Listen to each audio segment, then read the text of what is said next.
Hello दोस्तों, नमस्कार, जय हिंद, जय भारत। मैं आपके अपने चैनल एम एजुकेशन सफर पर आशा करता हूं सभी लोग एकदम मस्त होंगे। दोस्तों, आज मैं जो पढ़ाने जा रहा हूं पॉलिटी का एक महत्वपूर्ण टॉपिक है जिसका नाम है फंडामेंटल राइट्स, मतलब मौलिक अधिकार, जिसके बारे में अधिकांश लोग पहले पढ़ ही चुके हैं।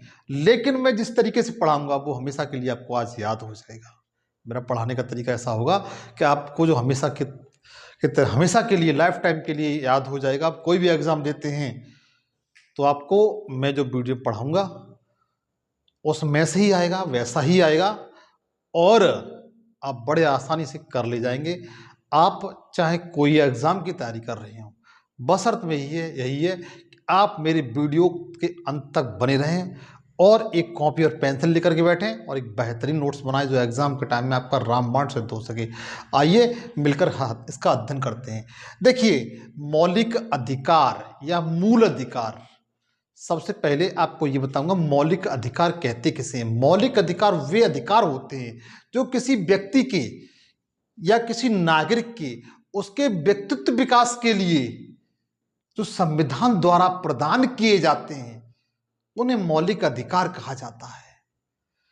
जैसे भारत के संविधान द्वारा भारतीय नागरिकों को जो उनके व्यक्तिगत विकास के लिए, सामाजिक विकास के लिए, आर्थिक विकास के लिए, राजनीतिक विकास के लिए, धार्मिक विकास के लिए उन्हें संविधान द्वारा जो अधिकार दिए गए हैं उन्हें मौलिक अधिकार या मौलिक अधिकार या फंडामेंटल राइट्स कहा जाता है। इतना आपको क्लियर हुआ?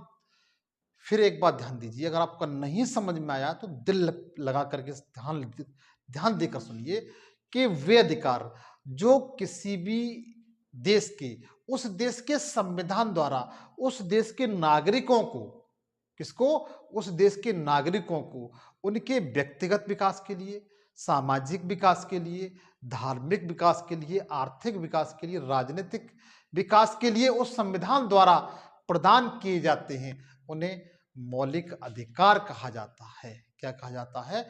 मौलिक अधिकार कहा जाता है, मूल अधिकार कहा जाता है, फंडामेंटल राइट कहा जाता है। इतना आपको क्लियर हुआ। अब देखिए, हम आते हैं भारत की तरफ। भारत के संविधान में अगर देखा जाए तो भाग 3, आप अच्छी तरह जानते हैं कि भारतीय संविधान में जो इंडियन कॉन्स्टिट्यूशन है, भारतीय संविधान के 22 भाग हैं। कितने भाग हैं? 22 भाग हैं। कितने भाग हैं मित्र? 22 भाग हैं और 12 अनुसूचियां हैं, आप अच्छी तरह जानते हैं। इसका जो भाग 3 है, क्या है? भारतीय संविधान का भाग 3 है, उसमें मौलिक अधिकारों का वर्णन किया गया है। इसमें संविधान के भाग 3 में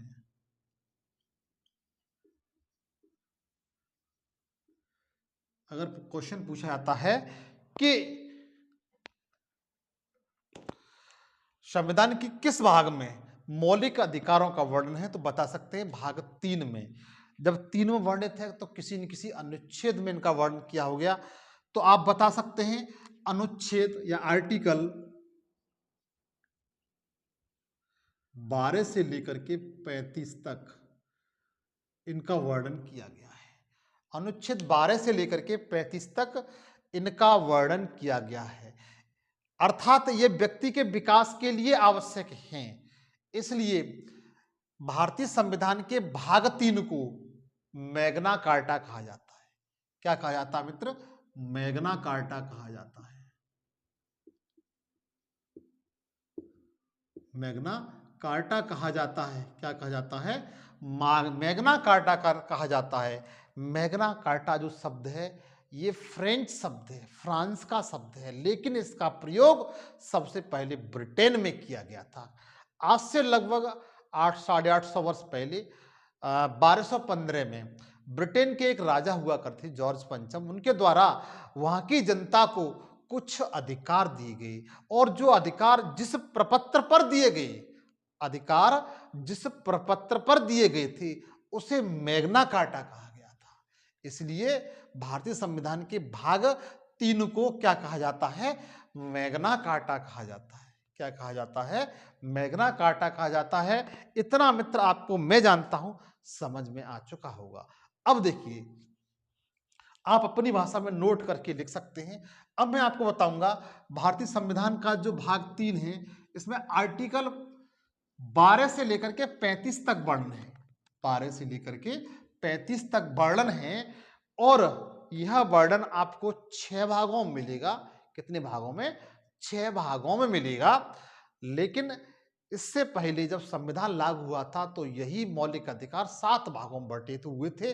जो एक संपत्ति का अधिकार था उसे 44वें संविधान संशोधन 1978 44 इंडियन कॉन्स्टिट्यूशन अमेंडमेंट 1978 में उसे हटा करके विधिक या कानूनी अधिकार बना दिया और उसे आर्टिकल 300/E में रख दिया गया। इतना आप सभी जानते हैं। चलो बता देता हूं मैं। मूल संविधान में कितने फंडामेंटल राइट्स थे? 7 मौलिक अधिकार थे। मतलब आप लिख सकते हैं मूल संविधान जब हमारा देश संविधान लागू हुआ था, कब हुआ था? 26 जनवरी 1950। 26 जनवरी 1950 में जब हमारा संविधान लागू हुआ था, उस समय हमारे संविधान में जो मौलिक अधिकार थे, क्या थे? मौलिक अधिकार थे। उनकी संख्या कितनी थी मित्र? 7 थी। कितनी थी? 7 थी। लेकिन वर्तमान समय में देखा जाए तो इनकी संख्या कितनी है? तो आप बता सकते हैं 6 है। अब आपसे पूछा जाता है कि कौन से मौलिक अधिकार थे, उन्हें हटा दिया गया। तो आप बता सकते हैं संपत्ति का अधिकार। कौन सा मित्र? संपत्ति का जो अधिकार था। कौन सा अधिकार था? संपत्ति का अधिकार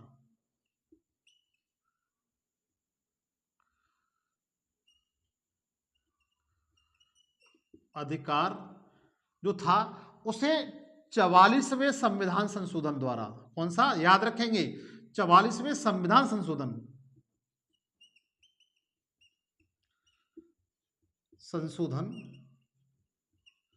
1978 कब हुआ था? 1978 में हुआ था। उसे हटा करके इसे विधिक या कानूनी अधिकार बना दिया। कैसा अधिकार बना दिया? विधिक या कानूनी अधिकार बना दिया। अब देखिए मित्र, समझिए, यहां पर एक पॉइंट समझाने वाला आ गया और आपका समझने वाला आ गया। वो कैसे? विधिक अधिकार या कानूनी अधिकार उन अधिकारों को कहा जाता है।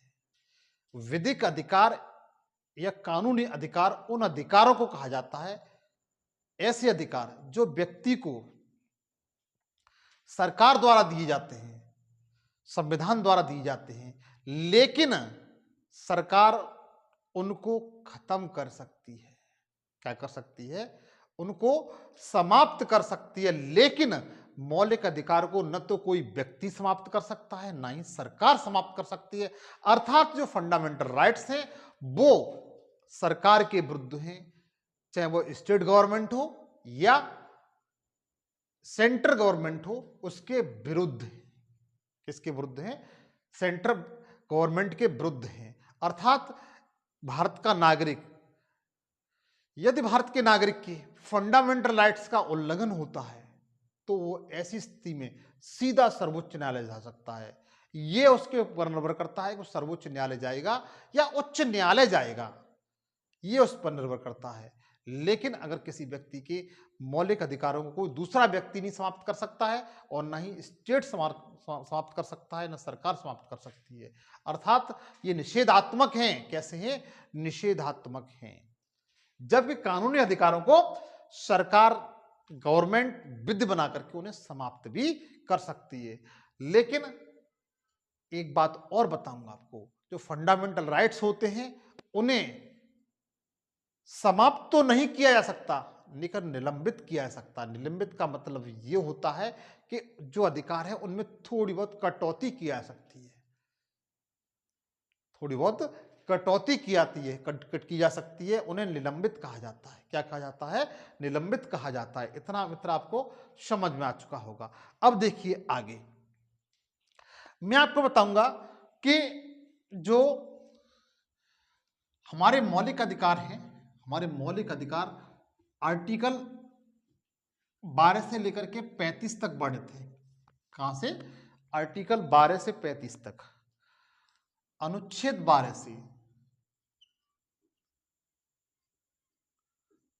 से 35 तक वर्णित है। तो अनुच्छेद 12 में क्या है? अनुच्छेद 12 में क्या है? अनुच्छेद 12 किस बात को प्रदर्शित करता है? तो मित्र अनुच्छेद जो 12 है, क्या है? 12 है। 12 में राज्य को परिभाषित किया गया है। किसको मित्र? राज्य को परिभाषित किया गया है। परिभाषित किया गया है। मतलब यह है कि राज्य किसी व्यक्ति के मूल अधिकारों को समाप्त नहीं कर सकता, उसका उल्लंघन नहीं कर सकता। अब बात आती है ये कि राज्य कहते किसे हैं?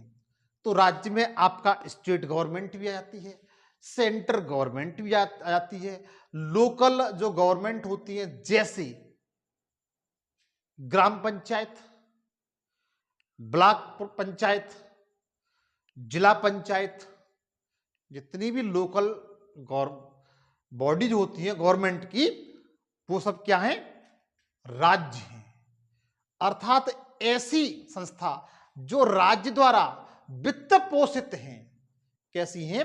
राज्य द्वारा वित्त पोषित हैं। राज्य में एक बात ध्यान रखिए, सेंट्रल गवर्नमेंट भी आती है। ये संविधान की भाषा है। किसकी भाषा है? इंडियन कॉन्स्टिट्यूशन की भाषा है कि राज्य के तहत state government, central government, local government, local bodies और जो वित्त पोषित संस्था हैं जैसे ओएनजीसी, एनटीपीसी, ओएनजीसी। लेकिन हां, जैसे आपने बीसीसीआई, ये भी वित्त राज्य द्वारा वित्त पोषित है, तो ये क्या है? गवर्नमेंट है। क्या है? राज्य है। ये संस्था क्या है? राज्य है। ये जो राज्य द्वारा, राज्य के जो पार्ट हैं, ये जो मैंने आपको बताए, ये कोई ऐसा कानून नहीं बना सकते जिससे किसी व्यक्ति के फंडामेंटल मतलब मौलिक अधिकारों का उल्लंघन हो। अगर ऐसी कंडीशन में राज्य कोई ऐसा कानून बना देता है तो सर्वोच्च न्यायालय को यह अधिकार है न्यायिक पुनरावलोकन का। किसका?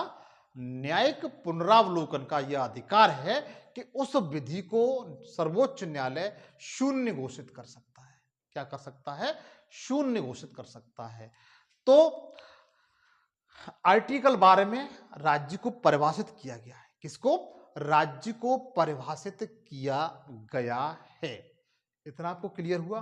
अब देखिए आर्टिकल 13 क्या कहता है। आर्टिकल 13 क्या कहता है? अनुच्छेद 13। अनुच्छेद 13 में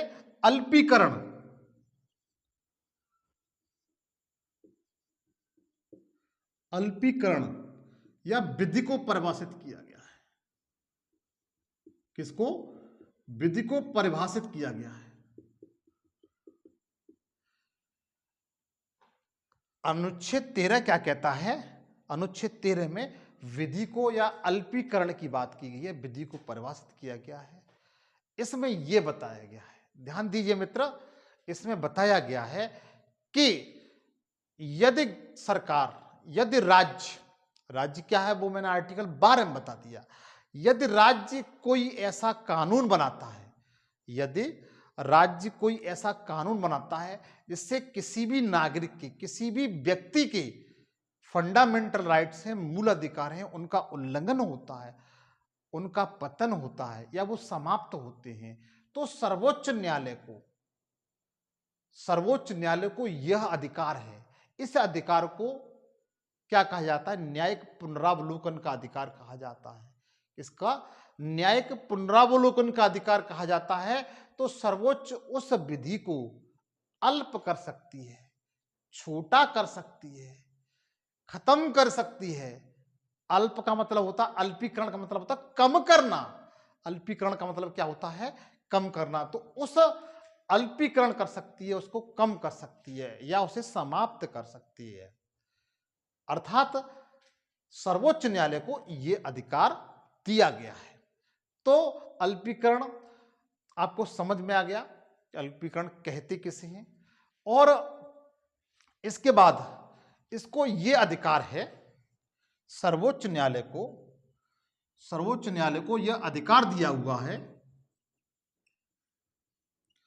कि जो हमारा देश स्वतंत्र हुआ था, हमारा जो संविधान लागू हुआ था वो 26 जनवरी 1950, 26 जनवरी 1950 से पहले, 26 जनवरी 1950 से पहले की कोई विधि जो वर्तमान समय में 26 जनवरी के बाद किसी व्यक्ति के मूल अधिकारों को उल्लंघन करती है, तो वह विधि शून्य हो जाएगी। या फिर उस विधि का वह रूप, वह परंपरा का वह रूप, जितना रूप, मान के चलिए आप एक उदाहरण के तौर पे एक कागज का टुकड़ा है, या चलो ये पेन है, ये पेन का वह पार्ट जो भारतीय संविधान, जो भारतीय नागरिकों के मूल अधिकारों का उल्लंघन करता है, ये वाला नीचे वाला इतना पार्ट, तो सर्वोच्च न्यायालय इस पार्ट को अल्पीकरण कर सकता है, खत्म कर सकता है, और शेष इतना भाग जो फंडामेंटल राइट्स के उल्लंघन नहीं कर रहा है वो हमेशा लागू रहेगा।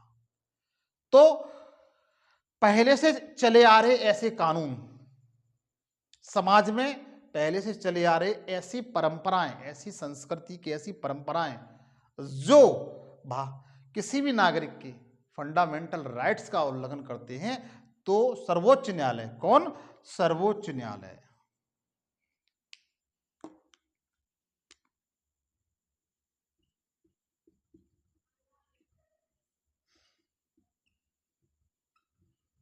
सर्वोच्च न्यायालय उसे शून्य घोषित कर सकता है। क्या कर सकता है? उसे शून्य घोषित कर सकता है।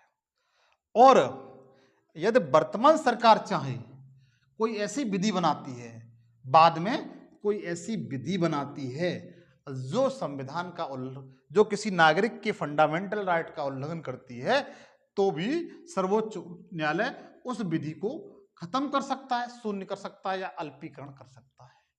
इतना मित्र आपको क्लियर हो चुका होगा, इतना आपको क्लियर हो चुका होगा। आर्टिकल 12 और 13 को मैंने आपके सामने प्रस्तुत बता दिया कि आर्टिकल 12 में क्या है, राज्य को परिभाषित किया गया है, आर्टिकल 13 में क्या है, अल्पीकरण या विधि को परिभाषित किया गया है। आप इसका जब तक स्क्रीन शॉट ले लें। अब मैं बताऊंगा आर्टिकल 14।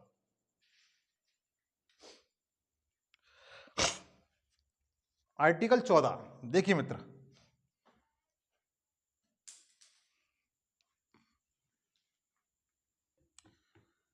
ये पॉलिटी का एक ऐसा पार्ट है, यहां से क्वेश्चन आना एक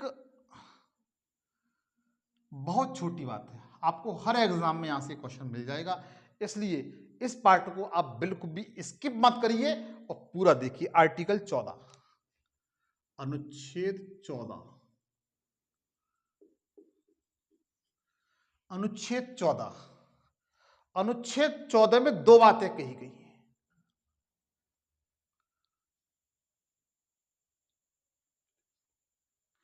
इसमें दो बातें की गई हैं।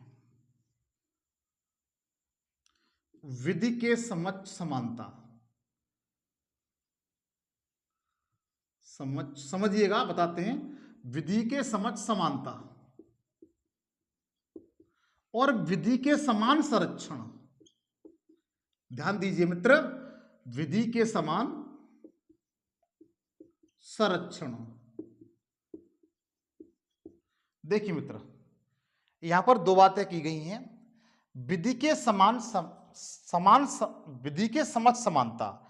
विधि के समक्ष समानता का विचार है, विधि के समक्ष समानता का जो विचार है, एविडेसी, ए और वी डेसी, एवी डेसी एक राजनीतिक व्यक्ति थे, उनका सिद्धांत है। अगर एक बार क्वेश्चन पूछा गया एवीडेसी का सिद्धांत क्या है, तो एवीडेसी का सिद्धांत विधि के समक्ष समानता है। और विधि के समक्ष समानता है, ये आपकी ब्रिटेन से ली गई है प्रक्रिया। कहां से ली गई है? यूके से ली गई है, यूनाइटेड किंगडम से ली गई, ब्रिटेन से ली गई है। जबकि विधि के समक्ष समानता, इन दोनों के बारे में बताऊंगा, आप चिंता न करें। विधि के समक्ष समानता है, ये यूएसए से ली गई है। ये दोनों प्रश्न पूछे गए आर्टिकल 14 में, विधि के समक्ष समानता और विधि के, देखो अंतर कहां है, अंतर कहां पर है? समानता और संरक्षण में अंतर है। समानता और संरक्षण में अंतर है। विधि के समक्ष समानता है वो ब्रिटेन से ली गई है, और विधि के समान संरक्षण है वो यूएसए से लिया गया है। एक नंबर ये क्वेश्चन में पूछ लिया जाता है। अब देखिए, विधि के समक्ष समानता, विधि के समान, विधि के समक्ष हर व्यक्ति समान है, मतलब विधि के समक्ष हर जो नागरिक समान है। यदि उसने अपराध किया है, यदि उसने अपराध किया है, चाहे वो राष्ट्रपति हो, प्रधानमंत्री हो, किसी भी धर्म से हो, मुस्लिम धर्म से हो, हिंदू धर्म से हो, जैन धर्म से हो, या किसी भी जाति से हो, ब्राह्मण हो, यादव हो, कोई भी हो, तो उसे जो अपराध किया है उसे उसी के अनुसार पनिशमेंट दिया जाएगा। क्या किया जाएगा? उसी के अनुसार सजा दी जाएगी। देखिए, कानून की आंखों पट्टी बंधी होती है, एक में तराजू होती है, दूसरे में तलवार होती है।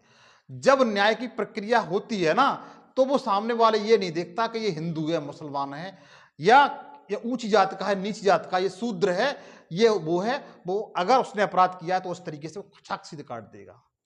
उसके हाथ में तलवार होती है। तो मतलब यह है कि कानून के समक्ष सभी लोग क्या हैं? समान हैं। चाहे वो किसी भी जाति का हो, किसी भी धर्म का हो, किसी भी, चाहे वो किसी भी धर्म या जाति से संबंध क्यों रखता हो, चाहे ऊंची जाति का हो या नीची जाति का हो। यह मतलब नहीं है यार किसी ने अपराध किया है तो उसे उसी के अनुसार सजा दी जाएगी। उसके बाद दूसरी बात, ये बात जो अमेरिका है उसे यह बात बुरी लगी, उससे ये बात बुरी लगी। उसने कहा विधि के समान संरक्षण। विधि के समान संरक्षण मतलब ये है कि जैसे कोई व्यक्ति है, भारत का नागरिक है, एक छोटा बच्चा है, उसे ट्रेन में हाफ टिकट दिया जाता है, जबकि एक नागरिक है उसे पूरी टिकट लेनी पड़ती है। तो ऐसी कंडीशन में वहां पर क्लासिफिकेशन के आधार पर कुछ क्या किया गया है? कुछ अंतर किया गया है। क्या किया गया है? अंतर किया गया है। किसके आधार पर? क्लासिफिकेशन के आधार पर।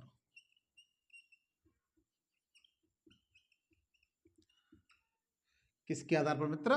क्लासिफिकेशन के आधार पर यहां पर कुछ वर्गीकरण किया गया है। जैसे अगर छोटा बच्चा है तो उसे हाफ टिकट लेनी पड़ेगी, और बड़ा जो पूरा व्यक्ति है, तो नागरिक है, उसे पूरी टिकट लेनी पड़ेगी। तो यहां क्लासिफिकेशन के आधार पर वर्गीकरण किया गया है। यहां पर विधि के समक्ष समानता का सिद्धांत फेल हो जाता है।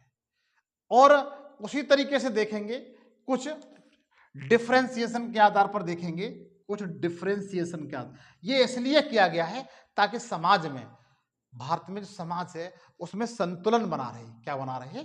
संतुलन बना रहे। कुछ डिफरेंशिएशन के आधार पर देखेंगे, के आधार पर देखते हैं। जैसे डिफरेंशिएशन के आधार पर आप देखते हैं, जैसे भारत का राष्ट्रपति होता है, भारत का राष्ट्रपति होता है, अगर भारत का राष्ट्रपति कोई भी अपराध कर देता है तो उसे आर्थिक रूप से दंडित तो किया जा सकता है, लेकिन उसे सजा नहीं दी जा सकती, क्योंकि उसको अधिकार है। अगर आप सुप्रीम कोर्ट के जज हैं और आपने वो फैसला सुना दिया, उसे मृत्युदंड सुना दिया राष्ट्रपति को, तो वो क्या करेगा? आर्टिकल 71 का प्रयोग करेगा कि मैं भारत का राष्ट्रपति, मेरे ऊपर जो भी मतलब जो न्याय जो फैसला आया हुआ है उसे मैं अमान्य घोषित करता हूं, या मुझे जो मृत्युदंड दिया गया उसे माफ करता हूं। इसी तरीके से क्योंकि उसे आर्टिकल 71 के तहत उसे यह अधिकार है, किसको? राष्ट्रपति को। आप लोग याद रखिए आर्टिकल 71, आर्टिकल 71 राष्ट्रपति को समाधान की शक्ति प्राप्त है। और अनुच्छेद 162 के तहत, 162 के तहत राज्यपाल को क्षमादान की शक्ति प्राप्त है। तो जो डिफरेंशिएशन दिया गया है, लेकिन इस तरीके से अगर देखा जाए तो ये मनमानी कर लेंगे। इसलिए हमारे संविधान के जो निर्माता थे उन्होंने बहुत लंबी बहस की और यह निष्कर्ष निकाला कि राष्ट्रपति को तब तक दंडित नहीं किया जा सकता जब तक वो अपने पद पर है, और जैसे ही अपने पद से हटता है तो ऐसी कंडीशन में उसे दंडित किया जा सकता है, उसे दंडित किया जा सकता है। तो आर्टिकल 14 में दो बातों का वर्णन किया गया है, विधि की समझ समानता और विधि के समान संरक्षण। अब आर्टिकल 15 बताता हूं मैं, क्या बताता हूं मित्र? आर्टिकल 15, आर्टिकल 15 में क्या है? आर्टिकल 15 में क्या है देखिए, अनुच्छेद 15, अनुच्छेद 15 में 5 बातों का वर्णन है। किसका? 5 बातों का वर्णन किया गया है इसमें। इसमें किस बात का? भेदभाव निषेध है, निषेध। क्या है? भेदभाव निषेध है। किसके आधार पर?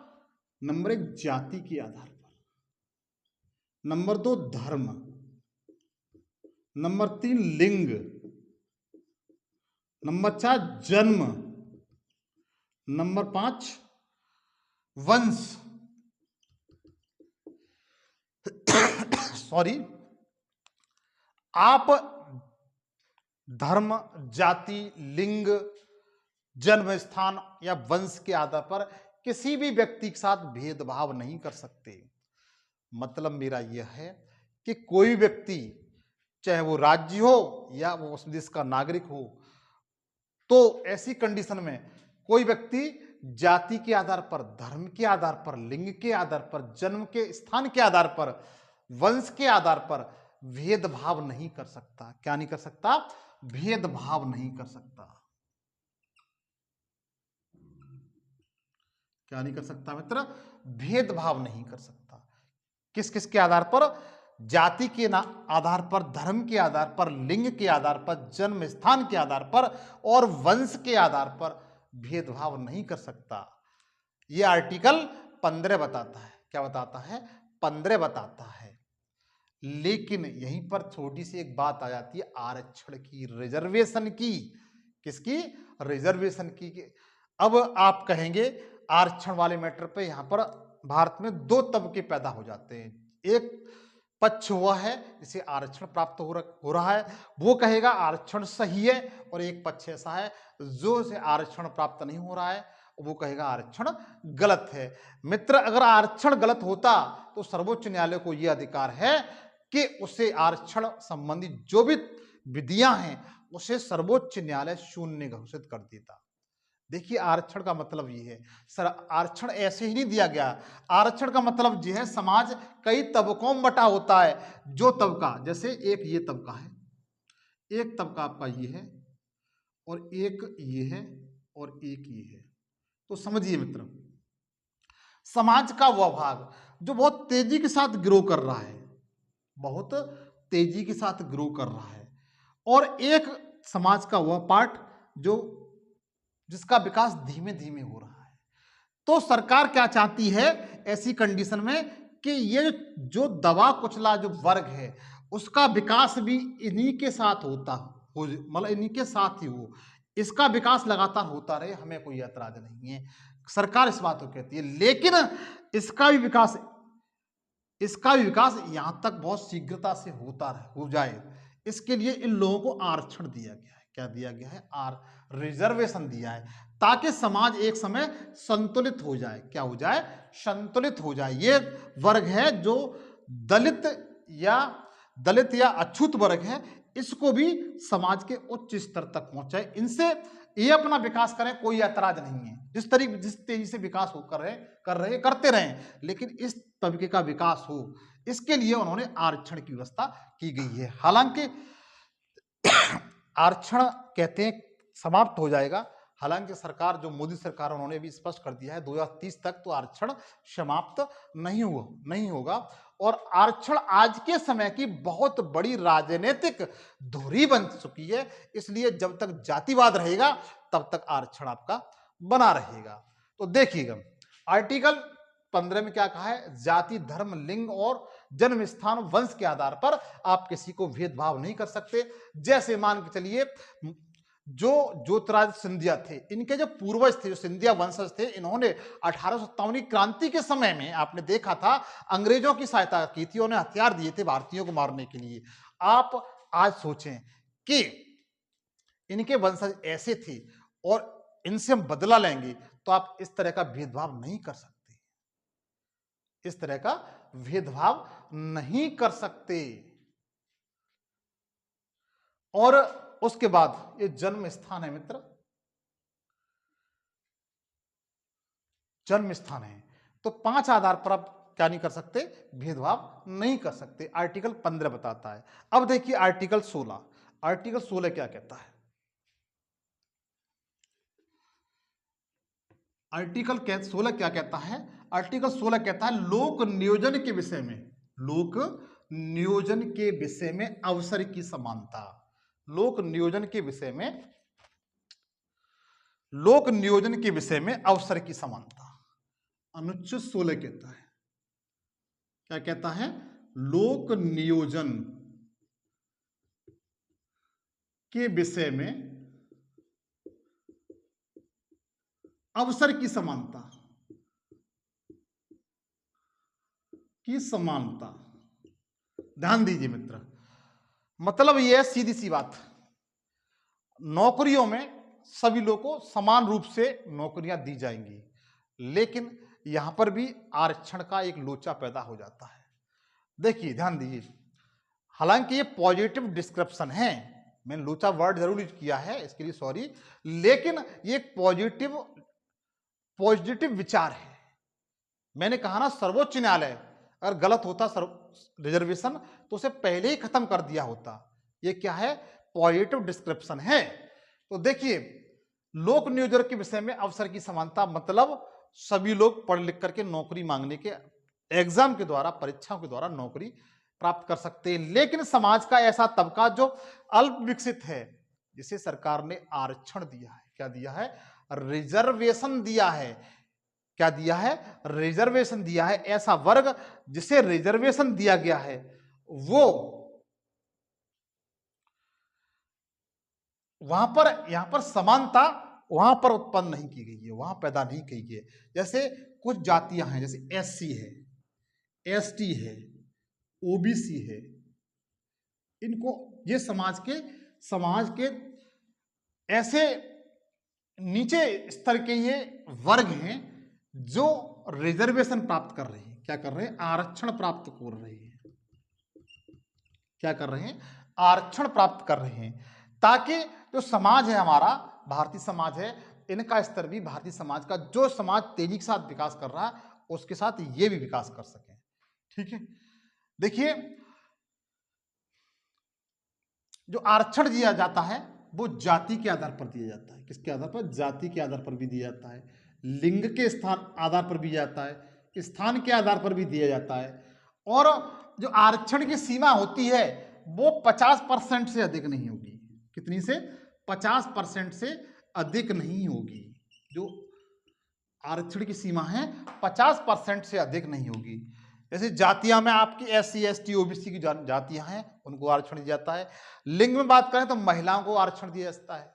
किसको, महिलाओं को आरक्षण दिया जाता है। धर्म के नाम पर आरक्षण नहीं दिया जाता। जैसे मुस्लिम धर्म में है, मुस्लिम धर्म को जैसे पठान होते हैं उनको आरक्षण नहीं मिलता है। और हिंदू हैं, हिंदू ब्राह्मणों को आरक्षण नहीं मिलता है। लेकिन जाति के आधार पर आरक्षण दिया जाता है, लिंग के आधार पर आरक्षण दिया जाता है। कुछ महिलाओं महिलाओं को कुछ विशेष आरक्षण दिया जाता है स्थान के नाम पर। जैसे आपने देखा होंगे जो पहाड़ी क्षेत्र, पहाड़ी लोग हैं, जो पहाड़ों पर निवास करते हैं, पूर्वांचल के लोग हैं, उनकी हाइट थोड़ी सी कम होती है, फिर भी उनको ले लेते हैं फौज में, आर्मी में। उनकी हाइट कम होती है, फिर भी उनको ले लेते हैं। और कुछ क्षेत्र ऐसे पिछड़े होते हैं, जैसे छत्तीसगढ़ का दांतेवाड़ा क्षेत्र बहुत पिछड़ा, उनको लिए अलग से रिजर्वेशन है।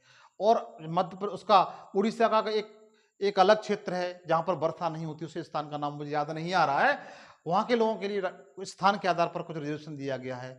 और कुछ तमिलनाडु का क्षेत्र है, पूर्वांचल कुछ राज्य हैं, उनके लिए, वहां के लोगों के लिए कुछ अलग से स्थान के आधार पर उनको आरक्षण दिया गया है। तो मेरा मतलब यह है, जो लोक नियोजन के विषय में अवसर की समानता है, लेकिन यहाँ पर आरक्षण की व्यवस्था की गई है ताकि समाज का जो विकास है वो सभी वर्ग का विकास एक साथ हो सके। अब देखिए आर्टिकल 17, आर्टिकल 17 है वो एसएससी का फेवरेट क्वेश्चन है। आर्टिकल 17 है वो एसएससी का फेवरेट क्वेश्चन है। अगर एसएससी पॉलिटी पे हाथ डालता है, पॉलिटी से कोई क्वेश्चन उठाता है, तो आर्टिकल 17 जरूर पूछता है। आर्टिकल 17 जरूर पूछता है। आर्टिकल 17 में अस्पष्टता का अंत,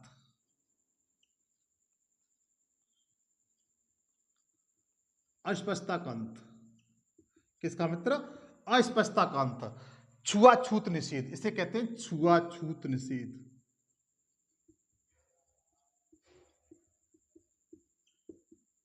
क्या कहते हैं? छुआछूत निषेध कहते हैं इसे। अस्पष्टता का अंत मतलब छुआछूत निषेध। इसका मतलब यह है कि आप ऊंची जाति और नीची जाति के नाम पर आप छुआछूत पैदा नहीं कर सकते। हालांकि ग्रामीण क्षेत्रों में यह व्यवस्था आज भी लागू है। भारत के जो ग्रामीण क्षेत्र हैं, कौन सा? ग्रामीण क्षेत्र हैं, वहां पर यह व्यवस्था आज भी लागू है। ऊंची जाति का कोई व्यक्ति होता है तो वो सामने नीचे बैठ जाते हैं घाट से उतर करके, जबकि शहरों में यह व्यवस्था नहीं है। शहरों में यह व्यवस्था नहीं है। ये शहरों में धीमे धीमे खत्म होती जा रही है। यद्यपि गांव में भी ये व्यवस्था धीमे धीमे खत्म हो रही है, लेकिन आज भी ये मतलब कुछ हद तक जीवित है, कुछ हद तक जीवित है छुआछूत निषेध। देखिए छुआछूत निषेध, छुआछूत का मतलब ये होता है, एक छुआछूत ये जातिवाद, जातीय धर्म के आधार पर होता है। एक होता है बीमारी, जैसे कोरोना आया, कोरोना के आधार पर अगर कोई व्यक्ति की भीड़ है, कोई व्यक्ति बैठे हुए वहां पर कोरोना का मरीज आ जाता है, तो वहां पर छुआछूत करना एक बात सही भी है। कैसी है? बायोलॉजिकल तरीके से सही है, लेकिन जो जातिगत या धर्म के आधार पर छुआछूत है वो अपराध की श्रेणी में आती है। किसकी श्रेणी में आती है? ये अपराध की श्रेणी में आती है। और इसके लिए अपराध की श्रेणी में आती है। इसके लिए क्या हुआ था कि 1955 में इसके लिए एक कानून बनाया गया था। कब बनाया गया था? 1955 में। और 1989 में इस कानून को और सख्त कर दिया गया, जैसे हरिजन एक्ट, इस कानून को और मजबूत बना दिया गया। तो आर्टिकल 17 अस्पष्टता का अंत मतलब छुआछूत का अंतर, ये वेरी वेरी इंपॉर्टेंट है, क्वेश्चन यहां से आता है। अब आपको बताता हूं अनुच्छेद 18। हाँ, तो देखिए मित्र, अब मैं आपको बताऊंगा आर्टिकल 18 मतलब अनुच्छेद 18। अनुच्छेद 18 में किस बात का वर्णन किया गया है? मतलब आर्टिकल 18 है, अनुच्छेद 18 में किस बात का वर्णन है? इसमें बताया गया है कि उपाधियों का अंत। किसका? उपाधियों का अंत।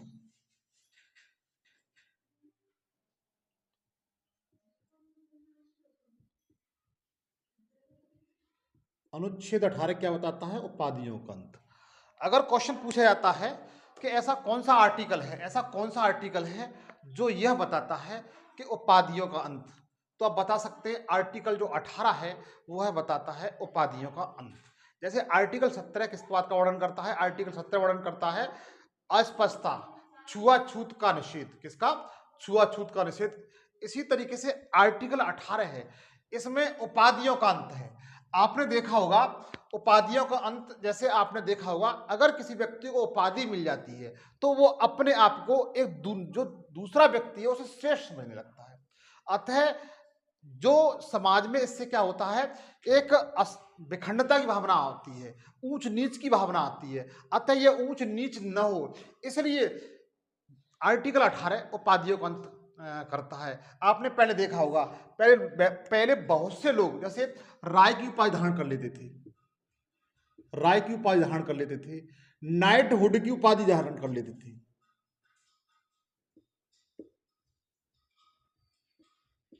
नाइटहुड की उपाधि धारण कर लेते थे, सर की उपाधि धारण कर लेते थे, सर की उपाधि धारण कर लेते थे, महाराजा की उपाधि धारण कर लेते थे, जैसे महाराजा, महाराजा, बादशाह, बादशाह जैसी उपाधियां धारण कर लेते थे, राय बहादुर। बताऊंगा, चिंता न करें मित्र। देखिए, जब हमारा संविधान लागू नहीं हुआ था उससे पहले 26 जनवरी 1950 से पहले लोग अंग्रेजों द्वारा जो उपाधि धारण की उन्होंने प्राप्त कर रखी थी, जैसे राय की, नाइटहुड की, सर की, महाराजा की, बादशाह की, राय बहादुर की, तो इससे क्या होता था, ये लोग अपने आप में जो सामने वाला नागरिक होता था उसे श्रेष्ठ समझते थे। क्या समझते थे? श्रेष्ठ समझते थे। इसलिए इस समाज में, भारत देश में असमंजसता की भावना पैदा न हो, ऊंच नीच की भावना पैदा न हो, इसलिए अनुच्छेद 18 में उपाधियों का अंत कर दिया गया है। किसका? उपाधियों का अंत कर दिया गया है। ये क्या कर दी गई? खत्म कर दी गई है। अब कोई कोई कोई व्यक्ति उपाधि धारण नहीं कर सकता है, लेकिन इसके दो अपवाद हैं। लेकिन इसके क्या हैं? दो अपवाद हैं। एक फर्स्ट ऑफ ऑल देखेंगे अपवाद के रूप में। फर्स्ट ऑफ ऑल अपवाद के रूप में देखें, जैसे राष्ट्रीय पुरस्कार, जैसे नेशनल अवार्ड,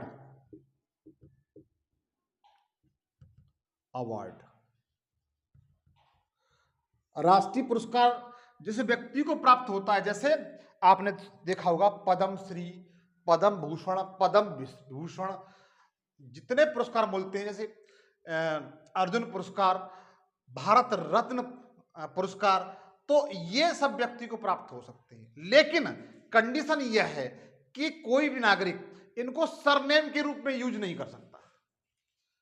उपाधियां तो प्राप्त कर सकता है, पुरस्कार प्राप्त कर सकता है, राष्ट्रीय और जो राज्य लेवल के पुरस्कार होते हैं उन्हें प्राप्त कर सकता है। अगर अंतर्राष्ट्रीय लेवल का कोई पुरस्कार कोई व्यक्ति प्राप्त होता है, उसके लिए राष्ट्रपति से अनुमति लेनी पड़ती है। तो इसका अपवाद क्या है कि राष्ट्रीय पुरस्कार हैं जो, जैसे पद्म श्री है, पद्म भूषण है, पद्म श्री है, मतलब पद्म विभूषण है, राजीव गांधी खेल रत्न पुरस्कार है, अशोक चक्र है, ऐसे पुरस्कार को व्यक्ति जो भारत का नागरिक है वो उन्हें प्राप्त कर सकता है, लेकिन सरनेम के रूप में यूज नहीं कर सकता। कैसे? सरनेम के रूप में उसे यूज नहीं कर सकता। इसके बाद दूसरा अपवाद देखेंगे आप, दूसरा अपवाद में देखेंगे आप, जैसे एजुकेशन, एजुकेशन या रैंकिंग, इस एजुकेशन और रैंकिंग क्षेत्र में इसका अपवाद है। आपने देखा होगा बहुत से लोग डालते हैं प्रोफेसर या डॉक्टर, जो लोग पीएचडी वगैरह धारण कर लेते हैं तो उनको वो क्या लगा सकते हैं? प्रोफेसर लगा सकते हैं। प्रोफेसर रामगोपाल शर्मा, प्रोफेसर फलाने सिंह, प्रोफेसर ये, doctor Ram Manohar Lohia, doctor RC Mishra, तो ये ऐसे आप सरनेम के रूप में से यूज कर सकते हैं। ये क्या है? ये भी हालांकि उपाधि हैं, लेकिन इसको ये यूज कर सकते हैं प्रोफेसर के रूप में, डॉक्टर के रूप में, अपने सरनेम के नाम इस तरह यूज कर सकते हैं। रैंकिंग में देखेंगे, जैसे ब्रिगेडियर है, एसएसपी है, सीओ है, ब्रिगेडियर है, कर्नल है, ये सब क्या है? ये सब रैंकिंग है। रैंकिंग के रूप में जितने भी आप अपने सरनेम के रूप में यूज कर सकते हो। ये इसके दो अपवाद हैं। तो आर्टिकल 18 है वो उपाधियों का अंत करता है। उपाधियों का अंत इसलिए किया गया था ताकि भारतीय समाज में ऊंच नीच की जो भावना है, जो मन में साइकोलॉजिक तरीके से द्वेष भावना उत्पन्न होती है कि हाँ मैं नाइटहुड की मैंने उपाधि प्राप्त कर ली है, ये कुछ नहीं है, सामान्य नागरिक है, ऐसी भावना जो न पैदा हो, ऐसी कंडीशन में ये सारी उपाधियां समाप्त कर दी गई है। लेकिन इसके बाद क्या है कि जैसे नेशनल अवार्ड को आप प्राप्त कर सकते हैं, लेकिन सरनेम के रूप में यूज नहीं कर सकते। पद्मश्री है, पद्म विभूषण है, भारत रत्न है, राजीव गांधी खेल रत्न पुरस्कार है, ऐसे अन्य पुरस्कार हैं, इनको आप गेन कर सकते हो, लेकिन सरनेम के रूप में यूज नहीं कर सकते हो। लेकिन इसके बाद जो एजुकेशन क्षेत्र में देखेंगे, प्रोफेसर है, डॉक्टर है, तो इसको आप सरनेम के रूप में यूज कर सकते हो। जैसे रैंकिंग में देखते हैं तो रैंकिंग में जैसे ग्रेडियर, एसएसपी, सीओ, आप इन्हें सरनेम के रूप में इस तरह यूज कर सकते हैं जब तक पद धारण करते हैं। तो मैंने आपको इसमें बताया, मैंने आज आपको जो आर्टिकल बताए वो लगभग 12 से लेकर के 18 तक बता दिए। कितने बता दिए? 12 से लेकर के 18 तक बता दिए। ध्यान दीजिए मित्र, तो यहां पर 12 से 18 तक मैं छोटा सा एक रिवीजन करूंगा। इसमें आपको बताऊंगा कि 12 से 18 तक क्या क्या चीज है। एक बार थोड़ा सा रिवीजन कर लीजिए, क्विक रिवीजन। अनुच्छेद 12 है, अनुच्छेद 12 में क्या किया गया? राज्य को परिभाषित किया गया है। किसको? राज्य को परिभाषित किया गया है। 13 में अल्पीकरण की बात की गई है, अल्पीकरण या विधि को परिभाषित किया गया है, विधि को परिभाषित किया गया है। क्या किया गया है? विधि को परिभाषित किया गया। मित्र पूछे जाते हैं, आर्टिकल 12 में राज्य को परिभाषित किया गया है, आर्टिकल 13 में किस बात का वर्णन किया गया है? विधि को परिभाषित किया गया है। लेकिन अब यहां से आप अंतर देखेंगे, अनुच्छेद 14 विधि के समझ समानता, इसमें समानता की बात की गई है। किसमें? समानता की बात की गई है। अनुच्छेद 15 क्या कहता है? अनुच्छेद 15 कहता है धर्म, लिंग, जाति भेदभाव, धर्म, लिंग, जाति, वंश और स्थान के आधार पर किसी भी नागरिक के साथ भेदभाव नहीं किया जाएगा, नहीं किया जाएगा। अतः यहां पर भी क्या है? समानता की बात की गई है। किसकी बात की गई है? समानता की। किसकी बात की गई है? मतलब समानता की बात की गई है। अनुच्छेद जो 16 है, अनुच्छेद 16 है, 16 में किस बात का वर्णन किया गया है? 16 में यह कहा गया है कि लोक नियोजन के विषय में अवसर की समानता, तो यहां पर भी समानता की बात की गई है। अनुच्छेद 17 अस्पष्टता का अंत, मतलब सभी लोग समान हैं। कैसे हैं? सभी लोग समान है। संवैधानिक दृष्टि से अगर देखा जाए तो भारत का प्रत्येक व्यक्ति समान है। ठीक है, तो यहां पर छुआछूत संबंधी बात की गई है आर्टिकल 17 में, वहां पर भी समानता की बात की गई है। किसकी बात की गई है? समानता की बात की गई है। और आर्टिकल 18 में जैसा आपको बताया गया, इसमें भी समानता की बात की गई है। किसकी? समानता, उपाधियों का अंत, मतलब सभी लोग समान हैं, समानता की बात की गई है। तो आर्टिकल 14 से लेकर 18 तक आपने एक चीज देखी कि इसमें सब जो वर्णन किया गया है आर्टिकल 14 से लेकर 14, 15, 16, 17, 18 में, उसमें समानता की बात की गई है। किसकी बात की गई है? समानता की बात की गई है। तो आर्टिकल 14 से लेकर के, अनुच्छेद 14 से लेकर के 18 तक समानता, इक्वलिटी का अधिकार,